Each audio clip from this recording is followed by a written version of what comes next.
Welcome back. So in the previous chapter we have looked at unit 11, that is P block elements, and in P block elements so we have mainly studied about group 13 and group 14 elements, right? And about group 15, group 16, group 17 and group 18. So ಉಳಿದಂಥ 4 group ಬಗ್ಗೆ ಏನು ಮಾಡೋಣ, second PUC ಒಳಗಡೆ ಕಲಿಯೋಣ. Now the unit 12 is about organic chemistry, right? So ಇದುವರೆಗೆ ನಾವು ಏನೇನು ನೋಡಿದ್ದೇವೆ ಎಲ್ಲನೂ ಏನಿತ್ತು, ಆಲ್ಮೋಸ್ಟು ಇನ್ಆರ್ಗ್ಯಾನಿಕ್ ಕೆಮಿಸ್ಟ್ರಿ ಬಗ್ಗೆ ಇತ್ತು, ರೈಟ್? ಆ್ಯಂಡ್ ನಾವು we are mainly focusing on organic chemistry. So what do you mean by organic chemistry, right?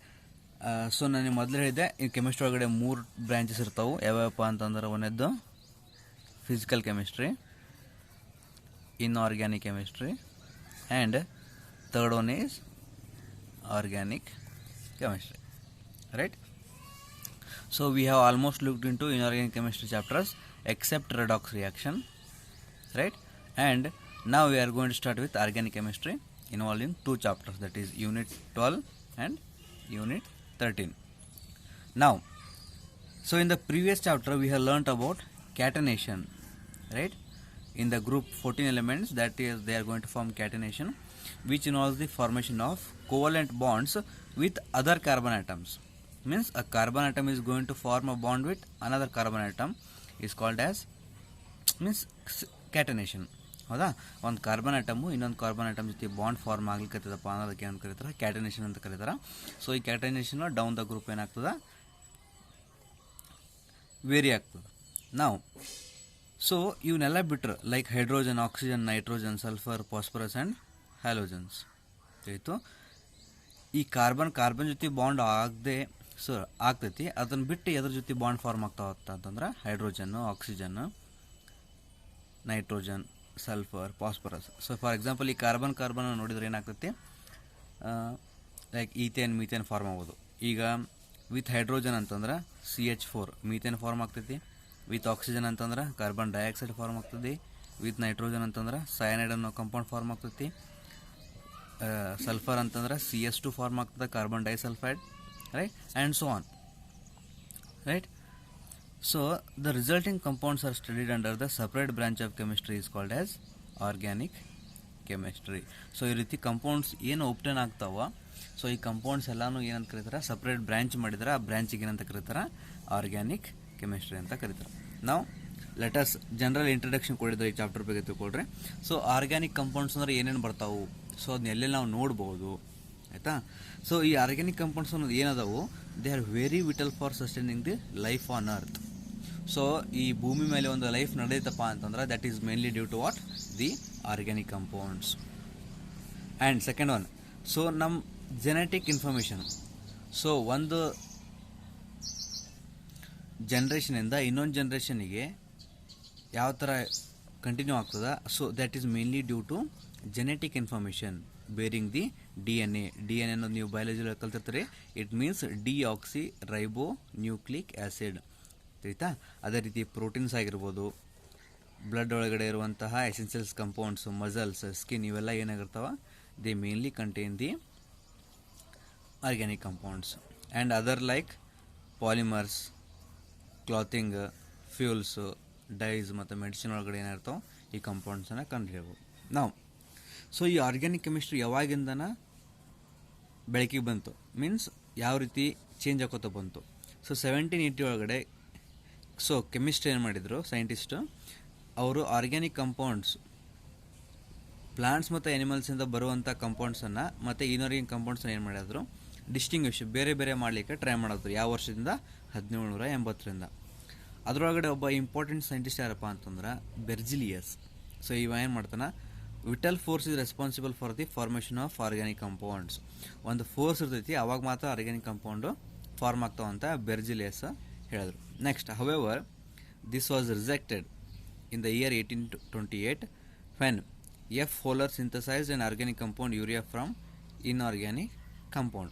So ಇವರೇನು ಹೇಳಿದರು, ವಿಟಲ್ ಫೋರ್ಸ್ ಬೇಕು, ಅದು ಅಲ್ಲಿವರೆಗೂ ಕಂಪೌಂಡ್ ಫಾರ್ಮ್ ಆಗೋದಿಲ್ಲ ಅಂತ ಹೇಳಿದರು. ಬಟ್ ಈ ಸೈಂಟಿಸ್ಟ್ ಏನು ಮಾಡಿದರು, 1828 ಒಳಗಡೆ ಒಂದು ಕಂಪೌಂಡನ್ನು ಫಾರ್ಮ್ ಮಾಡ್ತಾರೆ, ಯೂರಿಯಾ. ಸೊ ಈ ಯೂರಿಯಾನ ಎಲ್ಲಿ ಯೂಸ್ ಮಾಡ್ತಾರೆ ನೋಡ್ರಿ, ಸೊ ಹೊಲಗಳಿಗೆ ಏನು ಮಾಡ್ತಾರೆ, ಗೊಬ್ಬರ ಆಗಿ ಆ್ಯಸ್ ಅ ಫರ್ಟಿಲೈಸರ್ ಇತ್ತು, ಆ್ಯಸ್ ಅ ಫರ್ಟಿಲೈಸರ್ ಗೊಬ್ಬರದೊಳಗಡೆ ಯೂಸ್ ಮಾಡ್ತಾರೆ. Urea is one of the main compound.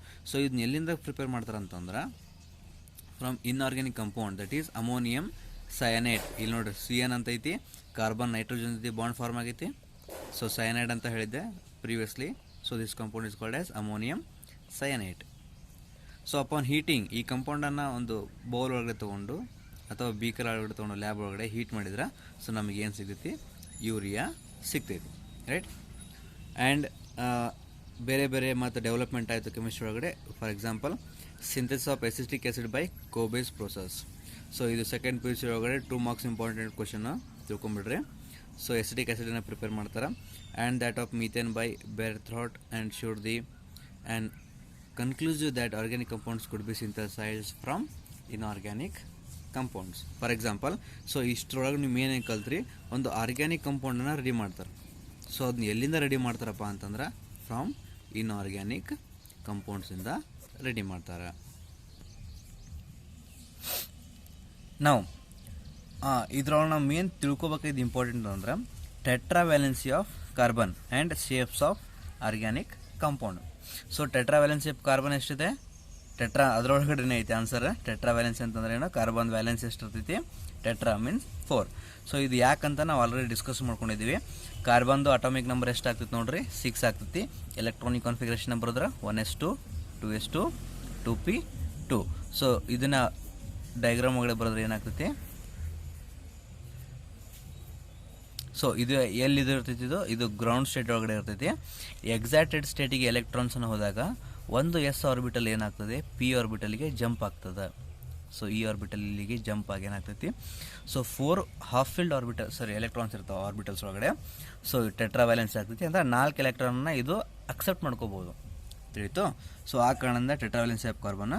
So ಈ ರೀತಿ ಫಾರ್ಮ್ ಆದಾಗ ಕಂಪೌಂಡ್ಸು ಯಾವ ರೀತಿ ಫಾರ್ಮ್ ಆಗ್ತಾವೆ ನೋಡ್ಕೊಳ್ರಿ, ತಿಳಿತಾ. ಸೊ ನಾವು ಆಲ್ರೆಡಿ ಯೂನಿಟ್ 4 ಒಳಗಡೆ ತಿಳ್ಕೊಂಡಿದ್ರಿ ಟೆಟ್ರಾವ್ಯಾಲೆನ್ಸಿ ಆಫ್ ಕಾರ್ಬನ್ ಅಂದರೆ ಎಷ್ಟು, ಎಕ್ಸ್ಪ್ಲನೇಷನ್ ಮಾಡಿದ್ದೀನಿ ಆಲ್ರೆಡಿ. ಮತ್ತು ಇವಾಗ ನಾವು look at here, it may be recalled that from that chapter shapes of molecules like methane, CH4, ethene, ethyne. So ಇವೆಲ್ಲ ಎದರಿಂದ ಎಕ್ಸ್ಪ್ಲೇನ್ ಮಾಡಿದ್ರು, sp3 hybridization, sp2 and sp hybridization ತಿಳ್ಕೊಂಬಿಟ್ರೆ. ಇಲ್ಲಿ 1s ಆರ್ಬಿಟಲ್ 3 p ಆರ್ಬಿಟಲ್ ಇದಾವೆ, ಇಲ್ಲಿ 1s orbital, ಇಲ್ಲಿ 2 p orbitals ಇದಾವೆ, ಇಲ್ಲಿ 1s ಆರ್ಬಿಟಲ್ ಮತ್ತು ಒಂದು p ಆರ್ಬಿಟಲ್ಸು ಏನಾಗ್ತಾವ, ಒಂದಕ್ಕೊಂದು ಮಿಂಗಲ್ ಆಗಿ ನ್ಯೂ ಹೈಬ್ರಿಡ್ ಆರ್ಬಿಟಲ್ಸ್ ಫಾರ್ಮ್ ಆಗ್ತಾವೆ, ತಿಳಿತು. ಸೊ ಅಟಾಮಿಕ್ ಆರ್ಬಿಟಲ್ಸ್ ಇದ್ದಿದ್ದು ಜಾಯ್ನ್ ಆಗಿ ಮಿಕ್ಸ್ಡ್ ಹೈಬ್ರಿಡ್ ಆರ್ಬಿಟಲ್ಸ್ ಫಾರ್ಮ್ ಆಗ್ತಾವೆ, ಅದಕ್ಕೆ ಏನು ಕರೀತಾರೆ, ಹೈಬ್ರಿಡೇಷನ್ ಅಂತ ಕರೀತಾರೆ. ಸೊ ಅದರಲ್ಲಿ 1s ಮತ್ತು 3 p ಆರ್ಬಿಟಲ್ ಏನೋ ಆದರೆ sp3 hybridization in case of methane molecule. So ಏನಾದರೂ ಡೌಟ್ ಇದ್ದರೆ ಯೂನಿಟ್ 4ಗೆ ಹೋಗಿ ಒಂದ್ಸಲ ನೋಡಿರಿ. ಸೊ ಅಥವಾ ಕ್ಲಾಸಲ್ಲಿ ನಾನು ಏನು ಹೇಳಿದ್ದೆ ಅದನ್ನು ಸ್ವಲ್ಪ ಬರ್ಕೊಳ್ರಿ. ಆಮೇಲೆ 1s ಆರ್ಬಿಟಲ್ 2 p ಆರ್ಬಿಟಲ್ ಸೇರಿ ಏನಾದರೂ ಹೈಬ್ರಿಡೇಷನ್ ಫಾರ್ಮ್ ಆದ್ರೆ ಅದಕ್ಕೆ sp2 ಹೈಬ್ರಿಡೈಸೇಷನ್ ಅಂತಾರೆ. In case of ethane molecule, ethane molecule ಒಳಗಡೆ ಏನಾಗುತ್ತೆ, C2H2 ಇತ್ತು. ಈಗ ನೆಕ್ಸ್ಟ್ ನೋಡ್ರಿ, ಇದು ಮೋಸ್ಟ್ ಇಂಪಾರ್ಟೆಂಟ್ ಆಗ್ತೈತಿ. Hybridization influence the bond length and bond enthalpy. So ಇಲ್ಲಿ ಏನೇನು ಹೈಬ್ರಿಡೈಸೇಷನ್ ಫಾರ್ಮ್ ಆಗಿದಾವ ಅದು ಏನೇನು ಇನ್ಫ್ಲೂಯೆನ್ಸ್ ಮಾಡ್ತಾರೋ bond length and bond enthalpy. Bond length ಅಂತಂದ್ರೆ ಏನೋ ಡೆಫಿನೇಷನ್ ನೋಡ್ಕೊಳ್ರಿ. ಬಾಂಡ್ ಲೆಂತ್ ಈ ರೀತಿ ಐತಿ, ಈ ಎರಡು ನಡ್ಬೇಕಿರುವಂಥ ಲೆಂತ್ಗೆ ಏನು ಕರೀತಾರೆ, ಬಾಂಡ್ ಲೆಂತ್. ಹೋಮೋ ನ್ಯೂಕ್ಲಿಯರ್ದಾಗ ಬೇರೆ ಆಗ್ತೈತಿ, ಹೆಟ್ರೋ ನ್ಯೂಕ್ಲಿಯರ್ದಾಗ ಬೇರೆ ಆಗ್ತದೆ, ಆಯಿತು. The sp hybrid orbital contains more s character. So ಅದನ್ನ ಹೇಳ್ರಿ. ಈಗ S ಒಳಗೆ ನೋಡ್ರಿ, sp ಒಳಗೆ ನೋಡ್ರಿ 50% S ಕ್ಯಾರೆಕ್ಟರ್ ಐತಿ, 50% p ಕ್ಯಾರೆಕ್ಟರ್ ಐತಿ. ಬಟ್ sp2ದಾಗ ಏನಾಗ್ತೈತಿ, ಇದು 33 ಐತಿ, ಇದು 66 ಆಗ್ತದೆ, ಆಯಿತು. ಆಮೇಲೆ sp3 ಒಳಗಡೆ 25 S ಕ್ಯಾರೆಕ್ಟರ್ ಆಗ್ತೈತಿ, 75 p ಕ್ಯಾರೆಕ್ಟರ್ ಆಗ್ತೈತಿ. ಸೊ sp ಒಳಗಡೆ S ಕ್ಯಾರೆಕ್ಟರ್ 3 ಇತ್ತು ಅಂದ್ರೆ it is closer to the nucleus. For example ಇಲ್ಲಿ ನೋಡ್ರಿ, ಇಲ್ಲಿ ಸದ್ಯ ಏನಾಗ್ತದೆ, ಇಲ್ಲಿ ಇದು ನ್ಯೂಕ್ಲಿಯಸ್ ಸೆಂಟರ್ ಹೋಗಡ. ಸೊ S ಆರ್ಬಿಟಲ್ ಸಮೀಪ ಬರ್ತೈತಿ. ಸೊ ಎಷ್ಟು ಮೋರ್ S ಕ್ಯಾರೆಕ್ಟರ್ ಇರ್ತೈತಿ that will be closer to the nucleus. So p character ಜಾಸ್ತಿ ಆದಂಗೆ ಏನಾಗ್ತೈತಿ, ಎಲೆಕ್ಟ್ರಾನ್ಸು ನ್ಯೂಕ್ಲಿಯಸ್ಸಿಂದ ದೂರ ಹೋಗ್ತಾವೆ. ಸೊ ಇಲ್ಲಿ ನೋಡ್ರಿ, S ಒಳಗಡೆ ಏನಾಗ್ತೈತಿ, 3 ಕ್ಯಾರೆಕ್ಟರ್ ಯಾವುದಿದು, ಈಥೇನ್ ಮಾಲಿಕ್ಯೂಲ್ ಒಳಗಡೆ ಜಾಸ್ತಿ ಐತಿ. ಸೊ ಅವಾಗ ಏನಂತ ಹೇಳ್ತಾರೆ, it is closer to the nucleus and forms shorter and stronger bonds. So ಯಾವುದು ಬಾಂಡ್ ಟ್ರಿಪಲ್ ಬಾಂಡ್ ಫಾರ್ಮ್ ಆಗ್ತಾವೋ, sp ಹೈಬ್ರಿಡೈಸೇಷನ್ ಫಾರ್ಮ್ ಆಗ್ತಾವೋ ಅವು ನ್ಯೂಕ್ಲಿಯಸ್ಸಿಗೆ ಹತ್ತಿರ ಇರ್ತಾವೆ. ಹತ್ತಿರ ಇದ್ದಪ್ಪ ಅಂದ್ರೆ ಏನಾಗ್ತೈತಿ, ಸೊ ಆ ಸ್ಟ್ರಾಂಗ್ನೆಸ್ ಇರ್ತೈತಿ. ಆ ಸ್ಟ್ರಾಂಗ್ ಇದ್ದಾಗ ಏನಾಗ್ತದೆ, ಆ ಬಾಂಡ್ ಲೆಂತ್ ಕಡಿಮೆ ಇರ್ತೈತಿ. So shorter and stronger bonds then the sp3 hybrid orbitals. So sp2 hybridization orbital ಏನಾಗ್ತದೆ, ಸೊ ಇದು sp3 ಮತ್ತು sp ನಡ್ಬರಕ್ಕೆ ಬಾಂಡ್ ಲೆಂತ್ ಮತ್ತು ಉಳ್ಕಿದ್ದನ್ನು ಫಾರ್ಮ್ ಮಾಡ್ಕೊಳ್ತೈತಿ. ಹೌದಾ. Next, the change in the hybridization affects the electronegativity of carbon. The greater s character of the hybrid orbitals, the greater is the electronegativity. So electrons ಯಾವ್ದು ಕಡೆ ಜಾಸ್ತಿ ಇರ್ತೈತೆ ತಿಳ್ಕೊಂಬಿಡ್ರಿ, ಈ sp hybrid orbitals form ಆದಾಗ ಏನಾಗ್ತೈತಿ, electrons ಬೇಗ share ಆಗಿರ್ತವೆ. So ಇಲ್ಲಿ ಏನಿರ್ತಾವೆ ನೋಡ್ರಿ, ಯೋಚನೆ ಮಾಡ್ರಿ. ಇಲ್ಲಿ sp3 ಒಳಗಡೆ ಏನಾಗಿರ್ತೈತಿ, ಸಿಗ್ಮಾ ಬಾಂಡ್ ಮಾತ್ರ ಇರ್ತೈತಿ. sp2ದಾಗ ಒಂದು ಡಬಲ್ ಬಾಂಡ್ ಬಂದಿರ್ತೈತಿ. sp ದಾಗ ಏನಾಗಿರ್ತೈತಿ, 2 ಡಬಲ್ ಬಾಂಡ್ ಬಂದಿರ್ತಾವೆ. ಸೊ ಎಲೆಕ್ಟ್ರಾನಿಕ್ ಕ್ಯಾರೆಕ್ಟರ್ ಏನಾಗ್ತದೆ, ಜಾಸ್ತಿ ಆಗ್ತೈತಿ. Thus a carbon atom having an sp hybrid orbital with 50% s character is more electronegative than the sp2 and then the sp3 hybrid orbitals. So ಅವ್ರೇನಂತ ಹೇಳ್ತಾರೆ, electronegativity ಕ್ಯಾರೆಕ್ಟರ್ನ ನಾವು discussion ಮಾಡಿದಾಗ ಏನಾಗ್ತೈತಿ, ಸೊ ಇಲ್ಲಿ ethene molecule is more electronegative compared to ethane molecule. ಆಯಿತಾ. So electronegativity ಏನು ಜಾಸ್ತಿ ಆಗ್ತೈತಿ, ಈಥೇನ್ ಒಳಗಡೆ ಜಾಸ್ತಿ ಆಗ್ತೈತಿ. ಯಾಕಂದ್ರೆ ಎಸ್ ಕ್ಯಾರೆಕ್ಟರ್ ಜಾಸ್ತಿ ಐತಿ. ಅದೇ ರೀತಿ ಹೋದಂಗೆ ಏನಾಗ್ತದೆ, ನಮಗಿಲ್ಲಿ ಎಸ್ ಕ್ಯಾರೆಕ್ಟರ್ ಜಾಸ್ತಿ ಇರೋ ಸಂಬಂಧ ಎಲೆಕ್ಟ್ರೋನೆಗೆಟಿವಿಟಿ ಜಾಸ್ತಿ ಆಗ್ತೈತಿ. So next point, some of the important characteristic features of pi bonds. So ಇವೇನೇನು ಪೈ ಬಾಂಡ್ ಫಾರ್ಮ್ ಆಗಿದ್ದು ಅದ್ರ ಇಂಪಾರ್ಟೆಂಟ್ ಕ್ಯಾರೆಕ್ಟರ್ಸ್ ತಿಳ್ಕೊಂಡ್ರೆ, so difference between sigma bond and pi bond ಒಳಗೆ ಕಲ್ತಿದ್ದೀವಿ. ಈ ಪೈ ಬಾಂಡ್ ಯಾವ ರೀತಿ ಫಾರ್ಮ್ ಆಗಿರ್ತೈತಿ, ಬೈ ದಿ ಪ್ಯಾರಲಲ್ ಓರಿಯೆಂಟೇಷನ್. ಆಯಿತು. ಪ್ಯಾರಲಲ್ ಓರಿಯೆಂಟೇಷನ್ ಆಗಿರ್ತೈತಿ. ಫಾರ್ ಎಕ್ಸಾಂಪಲ್ ತಿಳ್ಕೊಡ್ರಿ, ಇದು ಪಿ ಆರ್ಬಿಟಲ್ ಸ್ಟ್ರಕ್ಚರ್ ಆಯಿತಾ. ಸೊ ಈ ರೀತಿ ಪ್ಯಾರಲಲ್ ಆಗಿ ಓರಿಯೆಂಟೇಷನ್ ಆಗಿ ಫಾರ್ಮ್ ಆಗ್ತಿರ್ತಾವೆ.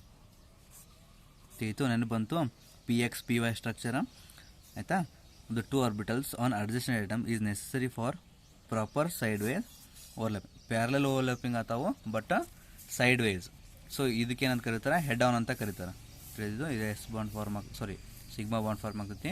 ಇದು by sideways overlapping form ಆಗಿ ಏನು ಫಾರ್ಮ್ ಆಗ್ತೈತಿ, pi bond. Thus, in CH2 molecule, all the atoms must be in the same plane. So ಇದೇನು ಕಾರ್ಬನ್ ಹಿಂಗೆ ಫಾರ್ಮ್ ಆಗ್ತೈತಲ್ಲ, ಈ ರೀತಿ ಫಾರ್ಮ್ ಆದಾಗ ಇದು ಕಾರ್ಬನ್ ಐಟಮ್ ಒಂದು ಪೈ ಬಾಂಡು, ಪಿ ಆರ್ಬಿಟಲ್ ಈ ರೀತಿ ಏನು ಫಾರ್ಮ್ ಆಗ್ತೈತಿ, ಫಾರ್ಮ್ ಆಗಿ ಒಂದು ಡಬಲ್ ಬಾಂಡನ್ನು ಫಾರ್ಮ್ ಮಾಡ್ಕೊಳ್ತೈತಿ. ಸೊ ಎಲ್ಲನೂ ಏನದಾವೋ, they are in the same plane. ನಾವು next, the p orbitals are mutually parallel and both the p orbitals are perpendicular to each other in the same plane of the molecule. So rotation of, so ಒಂದು ವೇಳೆ ನಾನು ಇಲ್ಲಿ 2 CH2 molecule ಅದಾವೆ, ಇಲ್ಲೊಂದು CH2 ಐತಿ, ಇಲ್ಲೊಂದು CH2 molecule ಐತಿ, ಇಲ್ಲೊಂದು CH2 ಮಾಲಿಕ್ಯೂಲ್ ಐತಿ. ಸೊ ಅದನ್ನ ಬಿಡಿಸಿ ಬರೋದು ಏನಾಗ್ತೈತಿ, ಈ ರೀತಿ ಇರ್ತೈತಿ. ಹೌದಾ. ಸೊ ಈ ರೀತಿ CH2 ಮಾಲಿಕ್ಯೂಲ್ ಇದ್ದಾಗ ಈ ಒಂದನ್ನು ನಾನು ರೊಟೇಷನ್ ಮಾಡ್ತೀನಿ. So rotation of 1 CH2 fragment with respect to another. So ಇದನ್ನ ರೊಟೇಷನ್ ಮಾಡಿದಾಗ ಇದ್ರ ಜೊತೆಗೆ ಏನಾಗ್ತೈತಿ, the other interference with the maximum overlap of p orbitals and therefore such rotation of carbon-carbon double bond is restricted. So ಇದು ನಾನು ಏನಾದರೂ rotation ಮಾಡಿ, ಈ ರೀತಿ ಬಾಂಡ್ ಅದು ತಿಳ್ಕೊಂಬಿಡ್ರಿ, ಪೆನ್ಸಿಲ್ ತಿಳ್ಕೊಳ್ರಿ, ಇಲ್ಲೊಂದು ಕಾರ್ಬನ್ ಐಟಮು, ಇಲ್ಲೊಂದು ಕಾರ್ಬನ್ ಐಟಮು. ಸೊ ಈ ಕಡೆ 2 CH2 ಅದಾವೆ, ಈ ಕಡೆ ಇಲ್ಲಿ ಡಬಲ್ ಬಾಂಡ್ ಇದೆ. ಇಲ್ಲಿ ನಾನು ಇದನ್ನು ರೊಟೇಷನ್ ಮಾಡೋಕೆ ಹೋದ್ರೆ ಏನಾಗ್ತೈತಿ, ಸೊ ಇವು ಯಾವ ರೀತಿ ಫಾರ್ಮ್ ಆಗಿದೆ ತಿಳ್ಕೊಂಬಿಡ್ರಿ. ಸೊ ಈ ರೀತಿ ಬಾಂಡ್ ಫಾರ್ಮ್ ಆಗೈತಿ. ಸೊ ಇದು ರೊಟೇಷನ್ ಮಾಡೋಕೆ ಹೋದ್ರೆ ಏನಾಗ್ತೈತಿ, ಈ ಬಾಂಡ್ ಎಫೆಕ್ಟ್ ಆಗ್ತದೆ. ಇಮ್ಯಾಜಿನೇಷನ್ ಮಾಡ್ಕೊಳ್ರಿ. ಸೊ ಈ ಬಾಂಡನ್ನು ನಾನು ರೊಟೇಷನ್ ಮಾಡೋಕೆ ಬರೋದಿಲ್ಲ ಆಯಿತಾ. ಈ ರೊಟೇಷನ್ ಮಾಡಿದ್ರೆ ಏನಾಗ್ತೈತಿ, ಪೈ ಬಾಂಡ್ ಡಿಸ್ಟರ್ಬ್ ಆಗ್ತೈತಿ. ಸೊ ಆ ಕಾರಣದಿಂದ ಏನಾಗ್ತದೆ, ಸೊ ಇಲ್ಲಿ ರೆಸ್ಟ್ರಿಕ್ಟೆಡ್ ಆಗಿರ್ತೈತಿ. ಈ ರೀತಿ ನಾವು ರೊಟೇಷನ್ ಮಾಡೋಕ್ಕೆ ಬರೋದಿಲ್ಲ. Hence the electron charge cloud of the pi bonds is located above and below the plane. So ಇದು ಪ್ಲೇನ್ ಈ ರೀತಿ ಇದ್ದರೆ ಇದು ಪ್ಲೇನಾ. ಸೊ ಎಲೆಕ್ಟ್ರಾನ್ ಕ್ಲೌಡ್ ಎಲ್ಲ ಐತಿ, ಮೇಲೆ ಮತ್ತು ಕೆಳಗಡೆ ಎರಡು ಕಡೆನೂ ಐತಿ. This results in the electrons being easily available for attacking reagents. So ಈ ರೀತಿ ಇದ್ದಾಗ ಏನಾಗ್ತೈತಿ, ಸಿಗ್ಮಾ ಬಾಂಡ್ ಮತ್ತು ಪೈ ಬಾಂಡ್ ವೀಕ್ ಬಾಂಡ್ ಯಾವುದೈತಿ, ಪೈ ಬಾಂಡ್ ಐತಿ. ಸೊ ಪೈ ಬಾಂಡ್ ವೀಕ್ ಇರೋ ಸಂಬಂಧ ಇವು ಪ್ಲೇನ್ಕಿನ ಮೇಲೆ ಮತ್ತು ಹೊರಗಡೆ ಇರೋ ಸಂಬಂಧ ಯಾವುದಾದ್ರೂ ಒಂದು ರಿಯೇಜೆಂಟ್ ಇದ್ರ ಮೇಲೆ ಅಟ್ಯಾಕ್ ಮಾಡಿದರೆ, ಫಾರ್ ಎಕ್ಸಾಂಪಲ್ ಯಾವ ಮಾಲಿಕ್ಯೂಲ್, ಈಥೇನ್ ಮಾಲಿಕ್ಯೂಲ್. ಸೊ ಈ ಪೈ ಎಲೆಕ್ಟ್ರಾನ್ಸ್ ಏನಾಗ್ತಾವೆ, ಈಸಿಲಿ ಡೊನೇಟ್ ಕೊಡ್ತದೆ, ಅಂದರೆ ಕೊಟ್ಬಿಡ್ತದೆ. In general pi bonds provides most reactive centres in the molecules containing multiple bonds. So pi bond ಇರೋ ಸಂಬಂಧ ಏನಾಗುತ್ತೆ, ನಾವು ಏನಾದರೂ ಆಗಿದ್ರೆ ಈ ಪೈ ಬಾಂಡನ್ನು ಬ್ರೇಕ ಮಾಡ್ಬೋದು. ನೆಕ್ಸ್ಟ್ ಇಲ್ಲಿ ಒಂದೆರಡು ಮೂರು ಕ್ವಶನ್ ಇದಾವೆ ನೋಡ್ರಿ. ಇಲ್ಲಿ how many sigma bonds and pi bonds are present in the following molecules. So ಇಲ್ಲೊಂದು ಮಾಲಿಕ್ಯೂಲ್ಸ್ ಕೊಟ್ಟಿದ್ದಾರೆ. ಈ ಮಾಲಿಕ್ಯೂಲ್ಸ್ ಒಳಗಡೆ ಪೈ ಬಾಂಡ್ ಎಷ್ಟಿದಾವೆ ಮತ್ತು ಸಿಗ್ಮಾ ಬಾಂಡ್ ಆನ್ಸರ್ ಮಾತ್ರ ಕೊಟ್ಟಿದ್ದಾರೆ, ತಿಳ್ಕೊಂಬಿಡ್ರಿ. ಸೊ ಇದನ್ನು ನೀವು ಯಾವ ರೀತಿ ಸಾಲ್ವ್ ಮಾಡ್ಕೋಬೇಕು, ನಾನು ಒಂದನೇದು ಸಾಲ್ವ್ ಮಾಡ್ತೀನಿ, ನೀವು ಎರಡನೇ ಸಾಲ್ವ್ ಮಾಡ್ಕೊಳ್ರಿ, ಆಯ್ತಾ. ಸೊ ಇಲ್ಲಿ ತಿಳ್ಕೊಂಬಿಡ್ರಿ ಇದನ್ನು ಓಪನ್ ಸ್ಟ್ರಕ್ಚರ್ ಯಾವ ರೀತಿ ಬರೀಬೇಕಂತೇಳಿ. ಈಗ ನೋಡಿರಿ ಒಂದು CH ಬಾಂಡ್ ಐತಿ ಇಲ್ಲಿ ಐತೆ. ನೆಕ್ಸ್ಟ್ ನೋಡಿರಿ ಟ್ರಿಪಲ್ ಬಾಂಡ್ ಇದೆ, ಆಮೇಲೆ CH ಇದೆ, ಆಮೇಲೆ ಡಬಲ್ ಬಾಂಡ್ CH ಇದೆ, ಏನಿಲ್ಲಕಂದ್ರೆ ಸಿಂಗಲ್ ಬಾಂಡ್ ಇರುತ್ತೆ. ಈ ರೀತಿ ಬರೀಬೇಕು. ಆಮೇಲೆ ಇದಾದ ನಂತರ ನೀವು ಕಾರ್ಬನ್ನಿಗೆ ಟೆಟ್ರಾವ್ಯಾಲೆನ್ಸಿ ಪ್ರೂವ್ ಆಗೈತಿ ನೋಡ್ಕೋಬೇಕು. ಫಾರ್ ಎಕ್ಸಾಂಪಲ್ ಈ ಕಾರ್ಬನ್ ಐಟಮ್ ತೊಗೊಳ್ರಿ, 4 ಬಾಂಡ್ ಫಾರ್ಮ್ ಆಗಿದೆ ನೋಡ್ರಿ, 1 2 3 4 ಓಕೆ 4 ಬಾಂಡ್ ಸ್ಯಾಟಿಸ್ಫೈ ಆಗೈತಿ. ಈ ಕಾರ್ಬನ್ ಐಟಮ್ ಬರ್ರಿ ಬಂದಾಗ ಏನಾಗ್ತದೆ ನೋಡ್ರಲ್ಲಿ 1 2 3 4 5 6 ಹೋ ಇಲ್ಲೇನೋ ತಪ್ಪು ಮಾಡಿದೆ ಅಂತ ಅನ್ನಿಸ್ತದೆ, ಆಯ್ತಾ. ಆಮೇಲೆ ಏನಾಗ್ತೈತಿ, ಸೊ ಇಲ್ಲೊಂದು ತಪ್ಪು ಮಾಡಿ ನೋಡ್ರಿ, ಇಲ್ಲಿ ಒಂದು ಮಿಸ್ಟೇಕ್ ಮಾಡಿಬಿಟ್ಟು ಈ ಜಾಗದಲ್ಲಿ, ಆಯ್ತಾ. ಅವಾಗ ಏನಾಗ್ತೈತಿ, ಇದು ಇರೋದಿಲ್ಲ, ಇಲ್ಲೊಂದು ಬಾಂಡ್ ಇದೆ, ಆಯ್ತಾ. ಈ ರೀತಿ ಇರ್ತದೆ. CH ಇದೆ, ಟ್ರಿಪಲ್ ಬಾಂಡ್ C ಇದೆ, ಒಂದು ಸಿಂಗಲ್ ಬಾಂಡು CH ಇದೆ, double bond CH, double bond CH, CH3 ಐತಿ, ತಿಳಿತು. ಈ ರೀತಿ ನೀಟಾಗಿ ಬರ್ಕೊಳ್ರಿ. ಈ ರೀತಿ ಆದ ನಂತರ ಎಷ್ಟು ಸಿಗ್ಮಾ ಬಾಂಡ್ ಅದ ನೋಡ್ರಿ ಸರ್. ಫಾರ್ ಎಕ್ಸಾಂಪಲ್ ಇಲ್ಲಿ ಈ ರೀತಿ ಬಾಂಡ್ ಅದ. ಟೋಟಲ್ ಎಷ್ಟು ಕಾರ್ಬನ್ ಐಟಮ್ ಅದಾವೆ ಇಲ್ಲಿ, ಟೋಟಲ್ 5 ಕಾರ್ಬನ್ ಐಟಮ್ಸ್ ಇದಾವೆ. ಸೊ ಕಾರ್ಬನ್ ನಡಬರಕ್ಕೆ ಎಷ್ಟು ಸಿಂಗಲ್ ಬಾಂಡ್ ಅದ ನೋಡ್ಕೊಳ್ರಿ, ಐ ಮೀನ್ ಸಿಗ್ಮಾ ಬಾಂಡ್ ಎಷ್ಟು ಅದ ನೋಡ್ಕೊಳ್ರಿ. ಸೊ ಈ ಕಾರ್ಬನ್ 1 2 3 4 5 ಆಯ್ತಾ. ಸೊ ಈ ಕಾರ್ಬನ್ನಿಂದ ಈ ಕಾರ್ಬನ್ ಐಟಮ್ಗೆ ಒಂದು ಸಿಗ್ಮಾ ಬಾಂಡ್ ಇದೆ ಐತಿ. ಸೊ ಇಲ್ಲಿಂದ ಎರಡನೇದು ಐತಿ, ಇಲ್ಲಿ 3, ಇಲ್ಲಿ 4. ಸೊ ಟೋಟಲ್ ಎಷ್ಟು ಕಾರ್ಬನ್ ಐಟಮ್ ಅದಾವೆ, ಸಿಗ್ಮಾ CC ಎಷ್ಟು ಅದಾವೆ ಇಲ್ಲಿ. ಸೊ ಟೋಟಲ್ ಆಗಿ 4 ಇದಾವೆ. ನಾವು CH ಸಿಗ್ಮಾ ಬಾಂಡ್ ಎಷ್ಟು ಅದ ನೋಡ್ರಿ. ಈ ಕಾರ್ಬನ್ ಐಟಮಿಂದ ಒಂದು CH ಬಾಂಡ್ ಐತಿ, ಒಂದು ಸಿಗ್ಮಾ ಬಾಂಡ್ 1. ಸೊ ಇಲ್ಲಿ ಎರಡನೇದು ಐತಿ, ಇಲ್ಲಿ ಮೂರನೇದು ಐತಿ, ಇಲ್ಲಿ 4 5 6 ಅದಾವೆ. ಫಾರ್ ಎಕ್ಸಾಂಪಲ್ ಈ CH3 ಯಾವ ರೀತಿ ಬರೀಬೋದು ನಾವು, ಒಂದು ಈ ರೀತಿ. ಸೊ 3 ಹೈಡ್ರೋಜನ್ ಅದು. ಸೊ 3 4 5 6 ಟೋಟಲ್ 6 ಅದಾವೆ ಹೈಡ್ರೋಜನ್. ಆ್ಯಂಡ್ ಸಿಗ್ಮಾ ಬಾಂಡ್ ಎಷ್ಟದು ಟೋಟಲ್ ಆಗಿ 4 + 6 ಟೋಟಲ್ 10 ಸಿಗ್ಮಾ ಬಾಂಡ್ಸ್ ಅದಾವೆ. ಆ 10 ಸಿಗ್ಮಾ ಬಾಂಡ್ಸಲ್ಲಿ 4 ಕಾರ್ಬನ್ ನಡಬರ್ಕೈತಿ, 6 ಕಾರ್ಬನ್ ಹೈಡ್ರೋಜನ್ ನಡಬರ್ಕಿದಾವೆ. ನೆಕ್ಸ್ಟ್ ಒನ್ ಈಗ ಪೈ ಬಾಂಡ್ಸ್ ನೋಡೋಣ. ಸೊ ನಾ ಹೇಳಿದ್ದೆ SP ಇದೆಲ್ಲಿ ಟ್ರಿಪಲ್ ಬಾಂಡ್ ಫಾರ್ಮ್ ಆಗ್ತಾವೆ, ಎಲ್ಲಿ ಟ್ರಿಪಲ್ ಬಾಂಡ್ ಫಾರ್ಮ್ ಆಗ್ತಾವೆ ಅಲ್ಲಿ 2 ಪೈ ಬಾಂಡ್ ಇರ್ತಾವೆ, ಎಲ್ಲಿ ಡಬಲ್ ಬಾಂಡ್ ಫಾರ್ಮ್ ಆಗ್ತಾವೆ ಅಲ್ಲಿ 1 ಪೈ ಬಾಂಡ್ ಇರ್ತೈತಿ. Is are clear. ಈಗ ನೋಡ್ರಿ ಇಲ್ಲಿ ಒಂದು ಟ್ರಿಪಲ್ ಬಾಂಡ್ ಐತಿ, ಇಲ್ಲಿ ಟ್ರಿಪಲ್ ಬಾಂಡ್ ಎಲ್ಲಿದ್ರೆ ನಡ್ಬೇಕೈತದು ಕಾರ್ಬನ್ ನಡ್ಬೇಕೈತಿ, ಅಂದ್ರೆ 2 ಪೈ ಬಾಂಡ್ ಅದಾವು. ಸೊ ಇಲ್ಲಿ ಒಂದು ಡಬಲ್ ಬಾಂಡ್ ಐತಿ, ಅಂದರೆ 1 ಪೈ ಬಾಂಡ್ ಐತಿ. ಸೊ 2 + 1 ಎಷ್ಟಾಗ್ತದೆ, 3 ಆಗ್ತದೆ. ಟೋಟಲ್ 3 ಪೈ ಬಾಂಡ್ಸ್ ಅದಾವು. ಆ 3 ಪೈ ಬಾಂಡ್ಸ್ ಒಳಗಡೆ ಒಂದು ಪೈ ಕಾರ್ಬನ್ ಡಬಲ್ 1 ಐತಿ, ಒಂದು 2 ಪೈ ಈ C ಟ್ರಿಪಲ್ ಬಾಂಡ್ C ನಡ್ಬೇಕು 2 ಪೈ ಬಾಂಡ್ ಅದಾವು. ಸೊ ಟೋಟಲ್ 3 ಅದಾವು. ಇವು ಟೋಟಲ್ ಆಗಿ 10 ಇದಾವೆ. ಇತ್ತು ಅದನ್ನು ಡಿಸ್ಟ್ರಿಬ್ಯೂಟ್ ಮಾಡಿದ್ದಾರೆ. ಸೊ ನಾವು ಈ ಎಕ್ಸಾಂಪಲ್ ತೊಗೊಂಡು ಸಾಲ್ವ್ ಮಾಡಿರಿ. ಏನಾದರೂ ಡೌಟ್ ಇದ್ರೆ just ask me, right. Next question ನೋಡ್ರಿ. ಈಗ what is the type of hybridization in each of the carbon in the following. So ಒಂದೊಂದು ಕಾರ್ಬನ್ ಐಟಮ್ಗೆ ಯಾವ ಹೈಬ್ರಿಡೈಸೇಷನ್ ಐತಿ ಅದನ್ನ ಸಾಲ್ವ್ ಮಾಡ್ಕೊಳ್ರಿ. ಸೊ ಅಲ್ಲಿಗೆ ಹೋಗುತ್ತಾ ಮುಂಚೆ ನೀವು ತಿಳ್ಕೊಳ್ರಿ, ಕಾರ್ಬನ್ ಸಿಂಗಲ್ ಬಾಂಡ್ ಇತ್ತಂದ್ರೆ ಅದು sp3 ಹೈಬ್ರಿಡೈಸೇಷನ್ ಇರ್ತೈತಿ. ಕಾರ್ಬನ್ ಡಬಲ್ ಬಾಂಡ್ ಇದ್ರೆ sp2 ಇರ್ತೈತಿ. ಕಾರ್ಬನ್ ಟ್ರಿಪಲ್ ಬಾಂಡ್ ಇತ್ತಂದ್ರೆ sp ಹೈಬ್ರಿಡೈಸೇಷನ್ ಇರ್ತೈತಿ. ಈಗ ತಿಳ್ಕೊಳ್ರಿ ಈ CH3Cl. ಸೊ ಇದನ್ನು ಯಾವ ರೀತಿ ಬರಿಬೋದಪ್ಪ ಅಂತಂದ್ರೆ ನಾವು ಈ ರೀತಿ ಬರಿಬೋದು, ಹೌದಾ. So CH3Cl. ಸೊ ಕಾರ್ಬನ್ ಏನೈತಿ, ಈ ಕಾರ್ಬನ್ ಜೊತೆ ಯಾವುದೇ ಬಾಂಡ್ ಫಾರ್ಮ್ ಆಗಿದ್ರೆ ಏನೈತಿ, ಸಿಂಗಲ್ ಬಾಂಡ್ ಐತಿ. ಸೊ ಸಿಂಗಲ್ ಬಾಂಡ್ ಇದು ಹೈಬ್ರಿಡೈಸೇಷನ್ ಯಾವ್ದು ಇರ್ತೈತಿ, sp3. ಇಲ್ಲಿ ನೋಡ್ರಿ CH3 2 CU ಅಂತ ಐತಿ, ಅದನ್ನ ಯಾವ ರೀತಿ ಬರೀಬೋದು, CH3 2 ಅದಾವು, ಈ ರೀತಿ ಬರೀಬೋದು. ಸೊ ಇಲ್ಲಿ ನೋಡ್ರಿ ಕಾರ್ಬನ್ ಯಾವ ಫಾರ್ಮ್ ಆಗೈತಿ, ಇಲ್ಲಿ ಈಗ ಡಬಲ್ ಬಾಂಡ್ ಫಾರ್ಮ್ ಆಗೈತೆ ಅಂತಂದ್ರೆ ಯಾವ್ಯಾವ ಇರ್ತೈತಿ, sp2 ಇರ್ತೈತಿ. ಇಲ್ಲಿ ಕಾರ್ಬನ್ ಸಿಂಗಲ್ ಬಾಂಡ್ ಐತಂದ್ರೆ sp3 ಇರ್ತೈತಿ.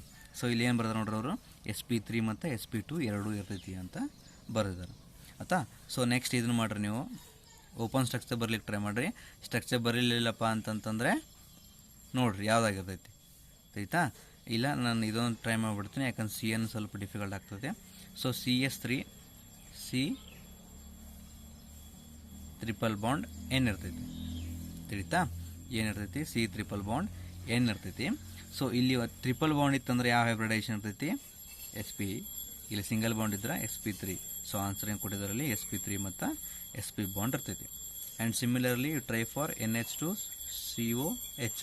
ಸೊ ಅದು ಯಾವ ರೀತಿ ಇರ್ತೈತಪ್ಪ ಅಂದ್ರೆ ಸ್ಟ್ರಕ್ಚರ್ ನೋಡ್ರಿ, NH2. ಸೊ ಈ ಎನ್ನಿಗೆ ಒಂದು ಕಾರ್ಬನ್ ಐಟಮ್ ಅಟ್ಯಾಚ್ ಆಗಿದೆ, ಹೌದಾ? ಅದಕ್ಕೆ ಒಂದು ಡಬಲ್ ಬಾಂಡ್ ಓ ಇದೆ ಮತ್ತು ಇನ್ನೊಂದು ಎಚ್ ಐತಿ, ತಿಳಿತಾ?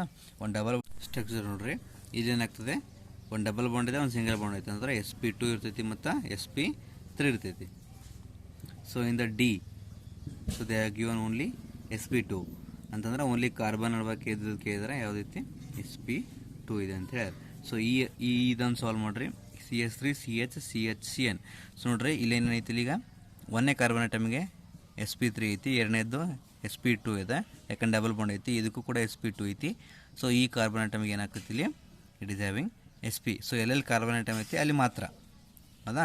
ಸೊ ಇದನ್ನ ನಾನು ಓಪನ್ ಸ್ಟ್ರಕ್ಚರ್ ಬರೋದ್ರೆ ಏನಾಗ್ತೈತಿ, ಈಗ CH3 CH double bond CH single bond C triple bond N.